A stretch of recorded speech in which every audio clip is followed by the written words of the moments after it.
Hello, hello, hello. Hey, it worked. Thank Malicimos, we did it. Thank you for joining me for the first episode of Startup Tuesday. Yay! No pressure, no pressure. Are you excited? I am totally excited. Yes, Startup Tuesday, hey. I know. I haven't talked to you, other than text and stuff, since we were at Collision conference. Mm-hmm. Yeah, and that was a lot of fun. Are you still recovering from Collision? I think I have fully recovered. I know I haven't caught up on sleep, but I think I mentally have recovered. But it was so much fun. We took over the whole Twitterverse for that time span, for sure. I know. I'm pretty sure we were trending on Twitter. Collision is the fastest growing tech conference in the U.S., and it is the sister conference to Web Summit, which is the largest tech conference in Europe. And I'm going to that, too. It's in November in Portugal. And it's supposed to be about 20 times the size of Collision.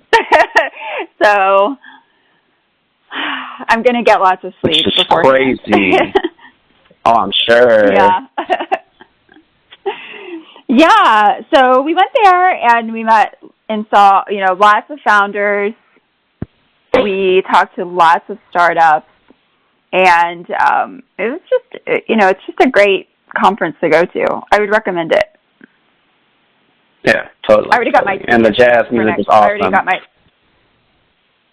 Oh yeah, because they have it right around the time of Jazz Fest, and right. Yeah, I already bought my ticket for next year. Oh, cool beans. Like, already. And I bought one for Chrissy, and I told her she's coming. So, I'm like... Oh, got to get it going. Yeah. She was like, what? Yeah, just because she was so exhausted, too. But it was a lot of fun. It was really worth it. Totally. Yeah, so today, there were so many startups there, just hundreds of startups at Collision. And the sad thing is that most of them are going to fail. Yeah, that's the reality. Yeah. So that is the cold, hard truth of entrepreneurship, is that 90% fail. So I thought today, maybe you could share some stories of some big fails. Some big fails that you've seen because you've worked. If you all don't know Troy, he's worked on, global marketing and communications programs. Big stuff. And I'm sure you've seen some fails. Mm-hmm. Yeah. I guess for me, I would start off beyond that just to be like, when companies do a startup and things like that, it's not about if you fail, it's when you fail, and knowing how to either bounce back, adjust, take down, and rebuild. In most cases, people just don't know how to deal with failure, and, failure varies. There's some little failures that will happen, won't completely destroy your business or destroy your hope of being successful, but it may set you back. It may cause you to kind of take a step back and just reevaluate everything to move forward. Failure's scary. Either you learn how to deal with it and use it as a tool to motivate you, or you use it as a way to kind of, all right, I won't go that way no more. Let me try something different.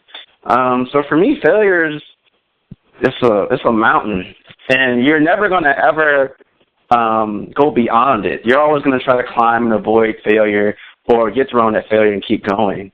But some of the companies, I think, for me, the most crucial thing when it comes to companies and failure is just stay focused.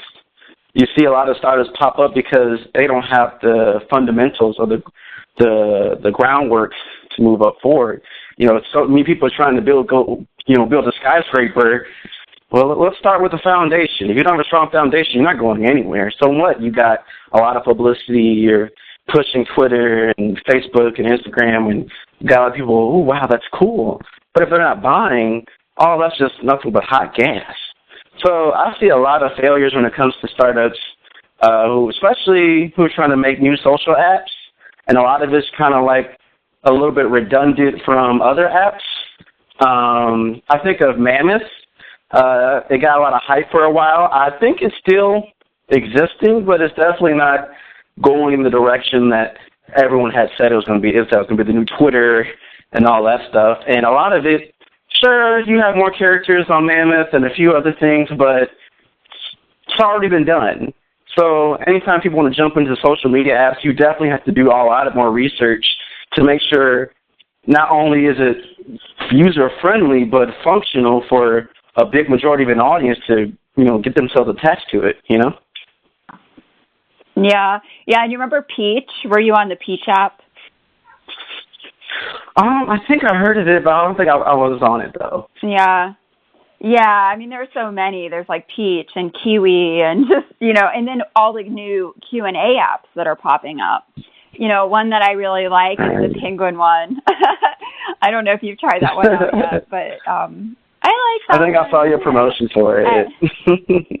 Yeah. Is Meerkat still here? Or? I'm just like looking right now on my phone, all the apps and things I have in here. I even have a folder on my phone for Q&A apps because there's so many. I tried out the Sparks one, and I like that one too. At Quiv, I did I also did something for Quiv. It's a cool one where you can ask questions and then you pay an expert, and that money goes to a charity. So that's a Q&A app that benefits social causes, which is different. And then there's Whale. There's so many. You're right. But Peach. I loved Peach. I thought it worked really well. It was, I loved that one. And it was use, GIFs or GIFs, however you say it. However, I say GIF. Some people say GIF. But, it was just a fun one. And, I was married to Donald Trump Jr. on the Peach app. Just FYI.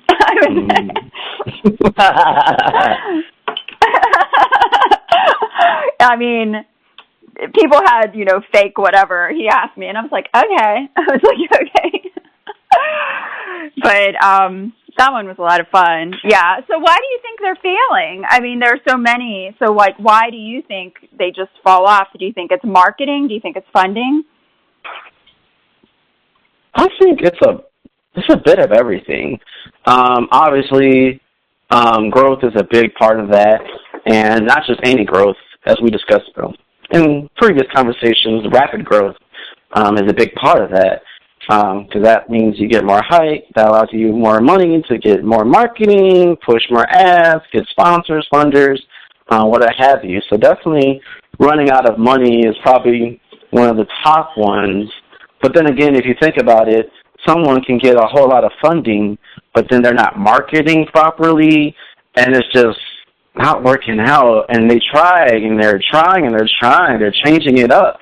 And sometimes doing too many changes too fastly with a brand you're already still trying to establish can just kill off a company because no one knows what you're doing. I mean, LinkedIn is not dead, obviously, but I think to LinkedIn, and when they got acquired by Microsoft, they made at least 3 to 7 updates, and everyone's like, what are they doing? Are they trying to find themselves, trying to be a new Facebook business thing? What's going on?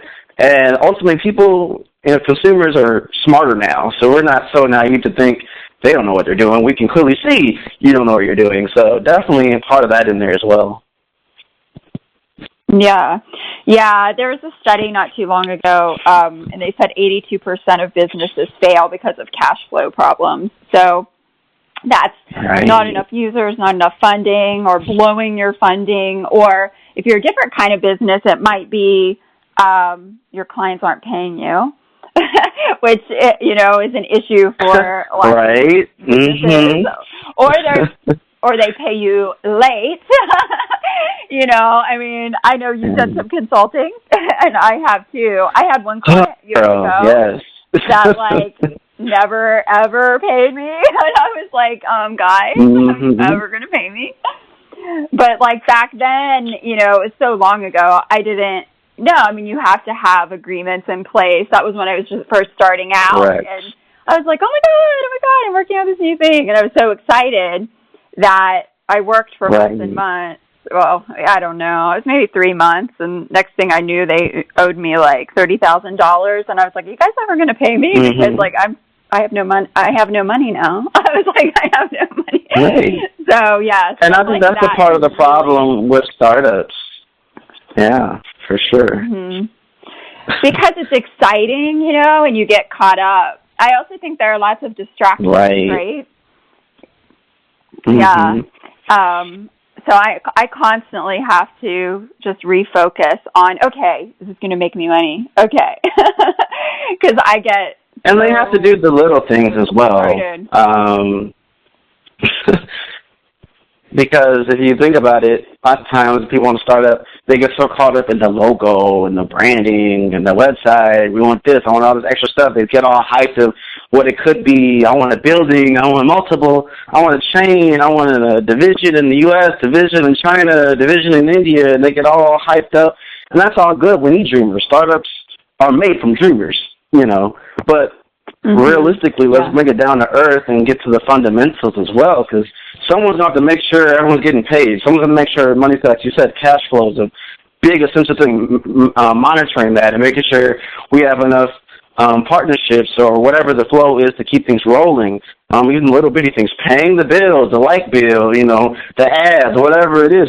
Those little things can just add up. And then as a CEO, or even if you have a partnership or team, there's going to be things that the team as a whole is going to be versatile on. Just because we hired you to be a coder, okay, they might do some extra stuff, and then as a CEO, you can't delegate everything. There's going to be just some things that you're going to have to take the extra time to do because no one else is not going to do it or want to do it, because ultimately this is your baby, and you have to try to do all you can to not only gain new growth, but maintain the growth that you already have.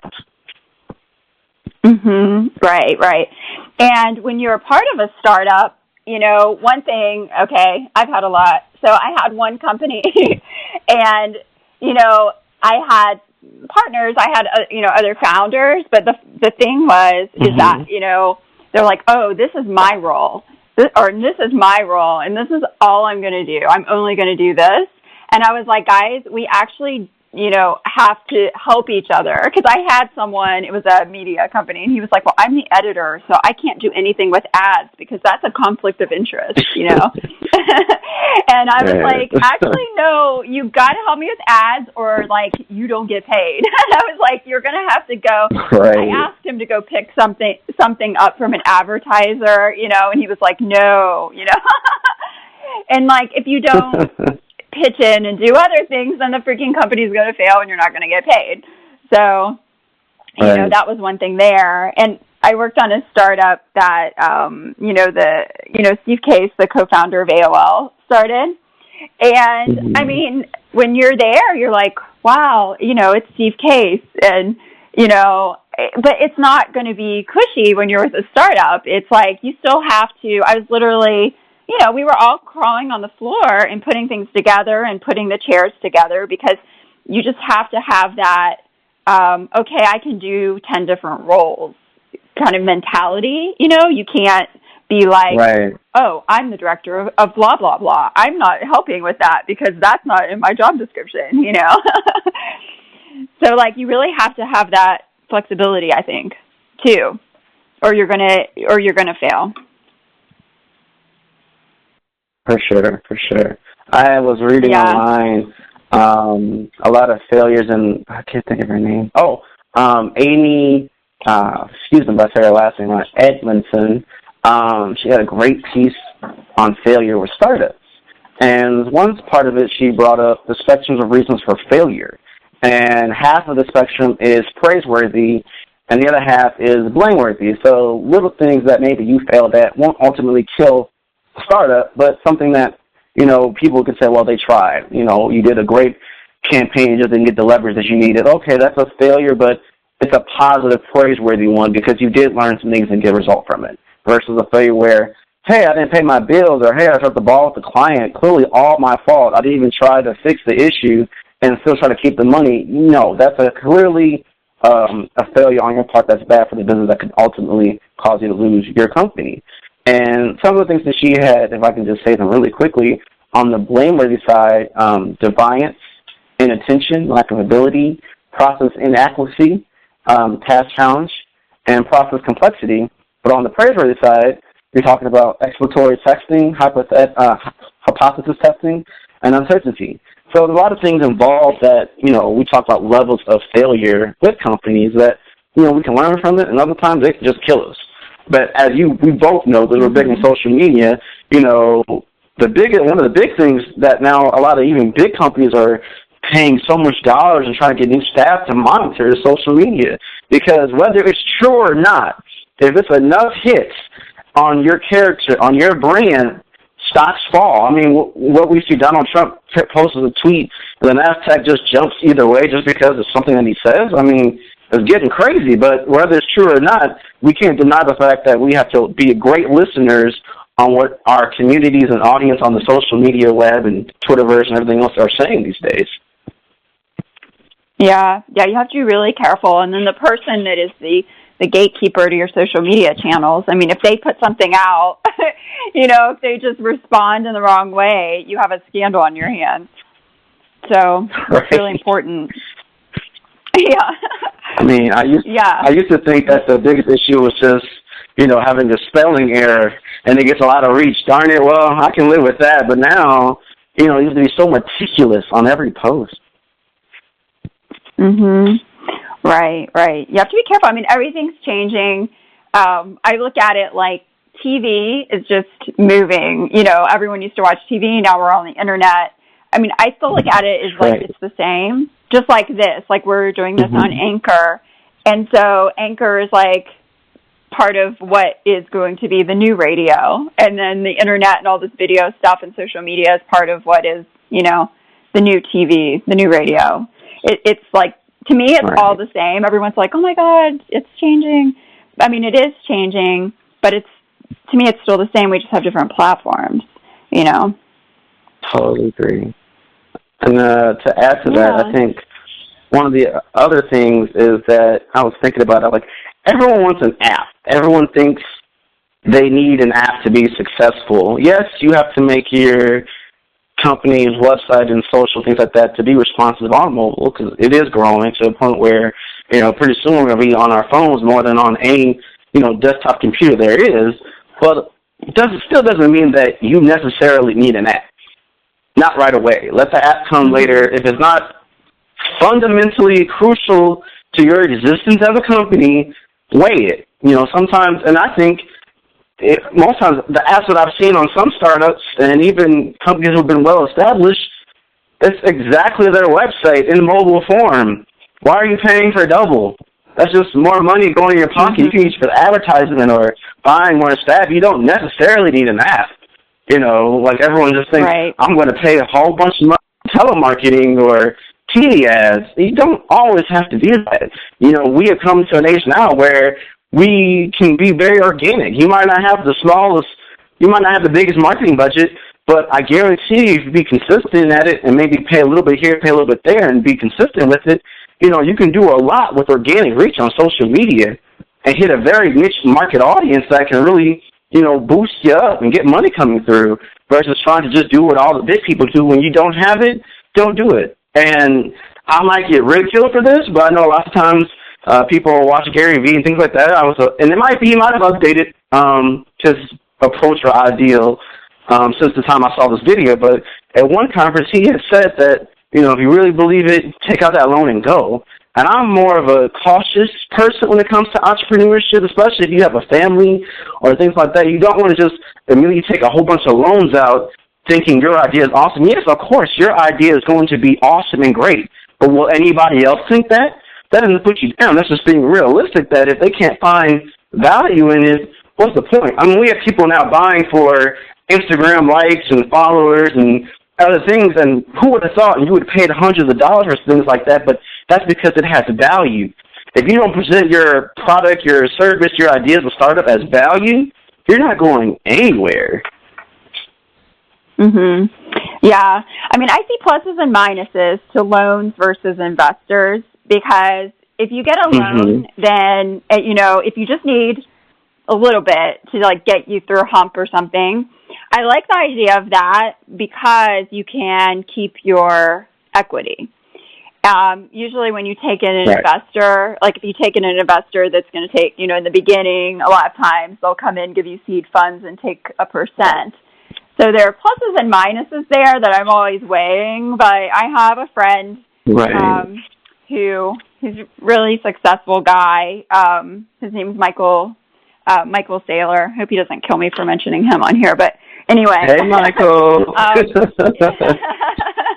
He said, he gave me some really great advice before, and, he's like, it's best to use other people's money. I mean, he was giving me personal advice, yeah.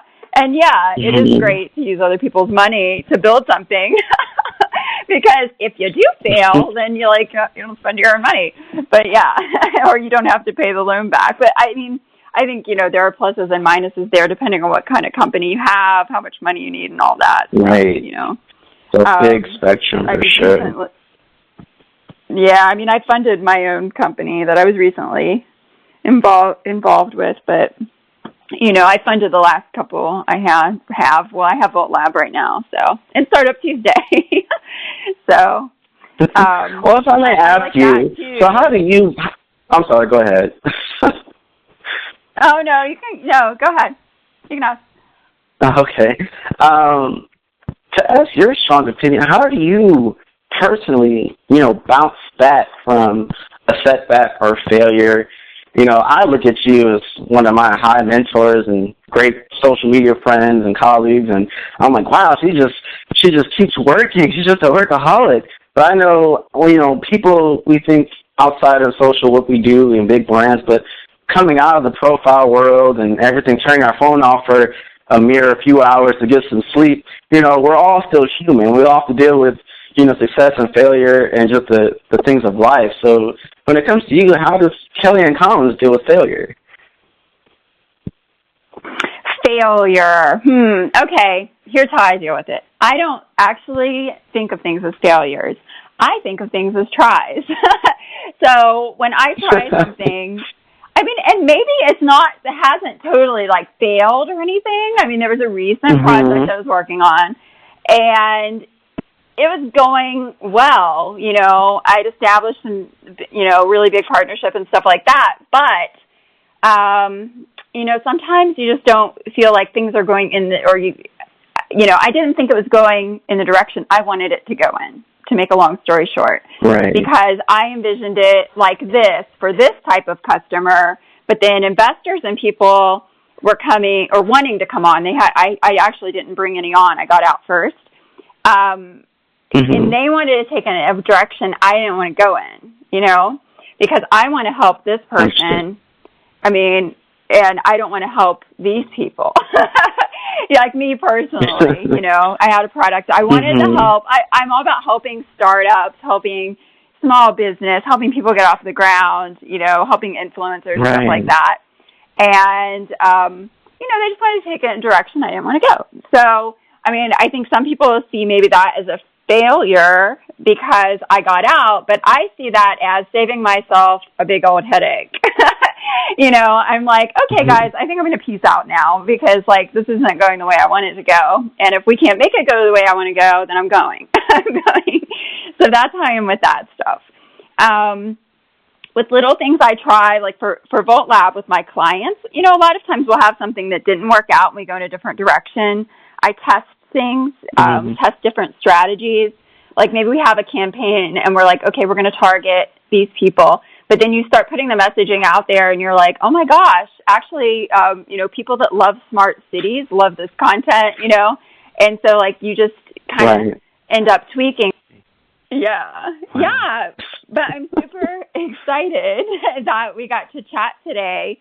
So is there any advice that you have, as we're wrapping up, for someone that is just getting started, or maybe they haven't even started? I mean, it's scary thinking about all the 90% of companies that fail, but what reasons should people move forward?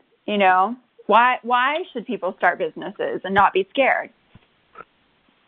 I always tell myself, I look at myself and tell myself this, that think about the companies. I mean, you hear about, Oprah, what she achieved. You hear about Bill Gates and his partnerships, what they did with Microsoft. Use failure as a fuel. And so what the odds might be against you? The odds are against everybody. You don't know who's going to end up being what in this world. But what you can do is do your best, push forward. And if you fail at something, you know what? There's a million other things you can do. Learn from it and pick up and doing something else. So I would just say continue on, figure it out. But I would say, we need dreamers. All the big companies that we see nowadays started off as little nuggets in the ground. No pun intended. So definitely just get yourself out there. Get yourself around a good team.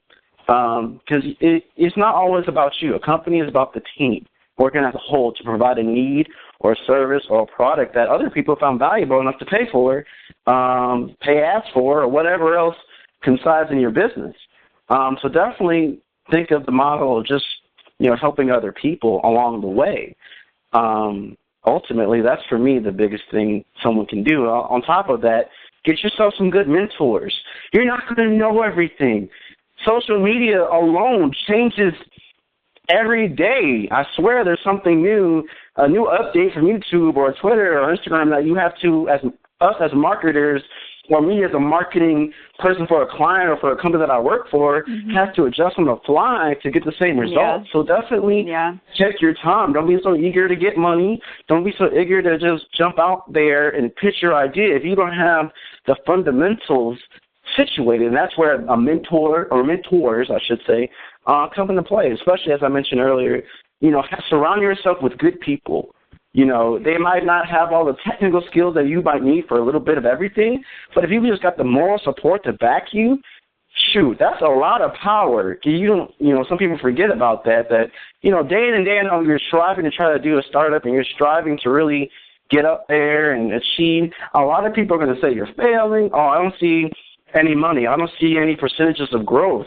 You've had a slow strip right through now and things like that. That's when you come home, you find your moral compass, and the people who no matter what's going to happen is going to support you. Those are the people you need around you to be successful. Right. Yeah.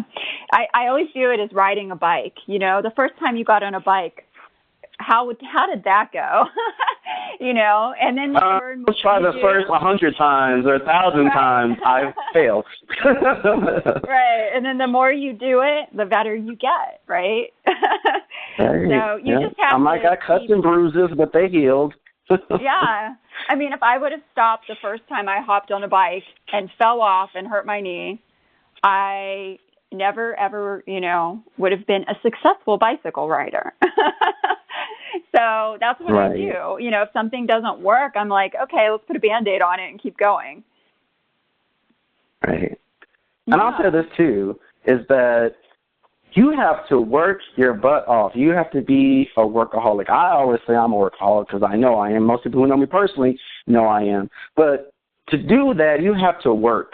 And you're going to have to work harder than most people, because when you're building something up from the ground up, you have to wear a lot of hats, do a lot of things that maybe you don't want to do, make a lot of sacrifices, miss birthdays and holiday parties, and you're taking calls late at night to try to get new business or dealing with client problems to try to resolve the issue, especially if you're dealing with worldwide time zones. Goodness, don't even get me started on that.